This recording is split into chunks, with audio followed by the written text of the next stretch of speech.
What do you feel about the coin toss being like live where everyone can see it? Because I think that would be a great idea. Yeah, I mean, I think it should be. Like, we were kind of just talking about it, but it should really be right as you're being weighed in. You should weigh in, face off. They should walk up, flip the coin, boom, right there. Hey, you're swinging. Right. You know? And that way you get the live reaction of your opponent, too. Like, oh, fuck. Yeah, you can kind of see, like, okay. You know? And I think that would make better TV on the live, and it would basically condense two things, because that's Dana's big thing is, well, if you want it that bad, show us you want it that bad, and we'll film it. Well, you're already filming the weigh-in. Just literally have someone, you already have the commission right there. Just have them walk up with a coin, flip it.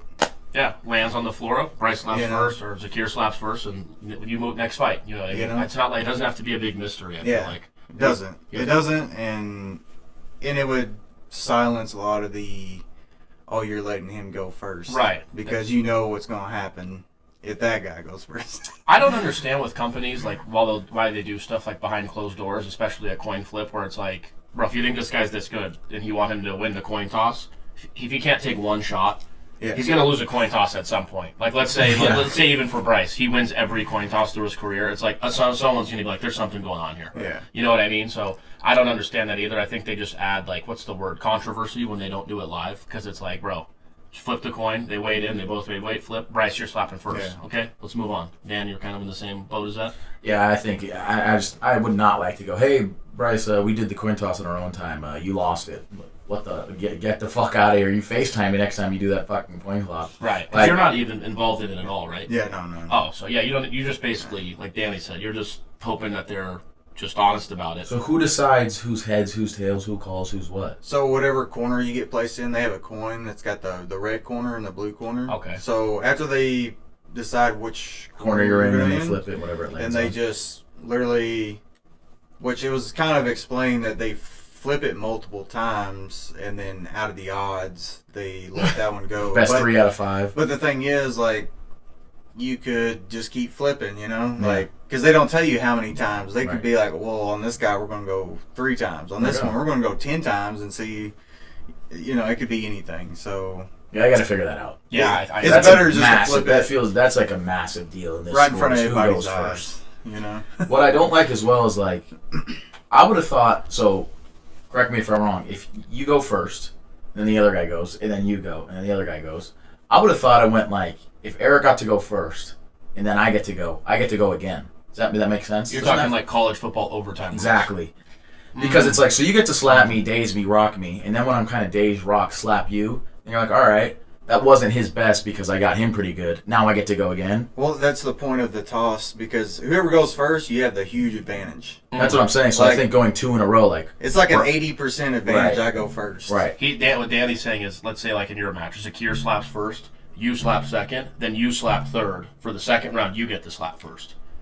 I think if they did something like that, they would have to just be like flipping the coin every single time while they're up there. They could do that round by round. Which they could do that. That would be better to me as well. Okay, that's fair. I just really do not like whoever gets to go first has an advantage throughout the entire match. Yeah. But they do give them they get a minute, right, to recover. Yeah, you get a minute. After they've determined, like, you get up, you got your 8 count, whatever the case was, which is something I want to bring up too later on.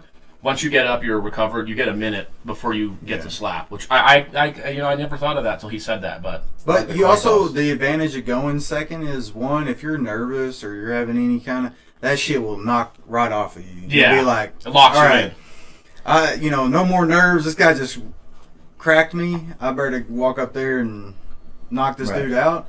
And also, you get the last swing. So let's say you're losing and you know you're losing. At least you get the last swing and you can maybe try to pull a Zakir. You can just try to fucking palm someone in the face. Really punch a guy in the face. Palm strike that bitch right in the face. You know, just knock his ass out. At least you knocked him out.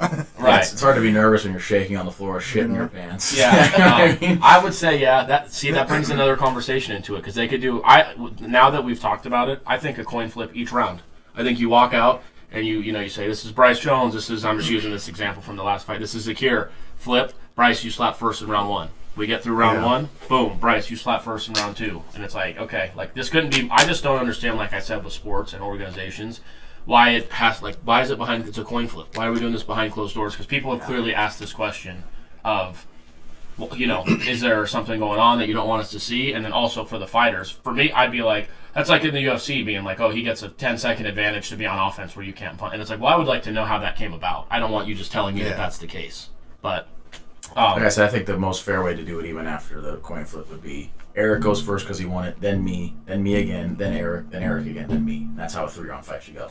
I think the coin flip every round just because it's that works as well. That's also. I think anyone slapping 2 times in a row without there being some sort of it's a coin right there. Flip it. Okay, cool. Like 2 times in a row, it's like that's a lot, but it's like going first is also a lot too, though. No, it's a big. I want to now that power slap is like we're getting more cards. The rules should continue to change. It's not like they figured this out. No, that's the beauty part of it is that they keep trying to figure out how to make this the most like fair game. Right. That they can, Yeah, no, I think that for how new of a sport it is, it's pretty good. You look just from me being on the show a year ago or so, they've already changed so many different rules, which a lot of the rules they changed made it just easier for people to strike.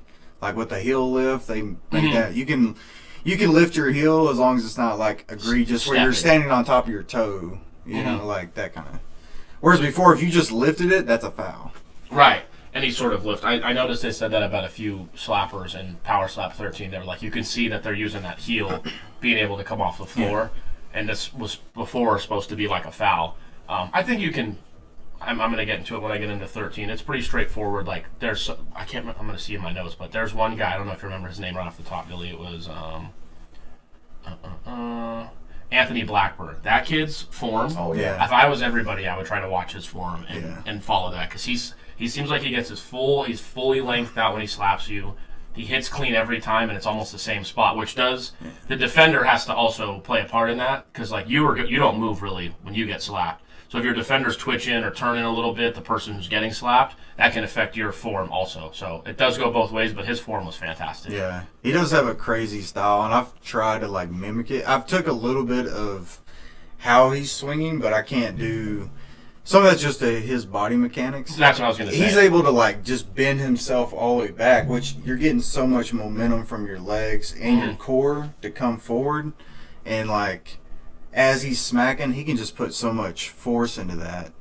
And he's crafted it over the past, several years now. Yeah, so it's like tennis racket. Mm-hmm. It's like an overhand swing that he's doing. Like Ron, the light heavyweight champion, he does the same thing. He'll come back and he comes a little bit over the top, a little bit with it. That way he can get more force driving down. But you have to have a certain body mechanic to be able to do that because that does play a factor. You have to be able to turn it into a slap, at some point. So a lot of people just can't. Body mechanics, they just cannot do that swing. Because I've tried it. Some of them are just impossible. I'm I don't know how the hell you guys swing like that. Yeah, those guys, some of those people, you can just tell there's people that look really natural doing it. I think Trujillo's another guy. He looks really good when he slaps. Yeah, he has one of the most solid, just body mechanics wise. There's nothing flashy about it.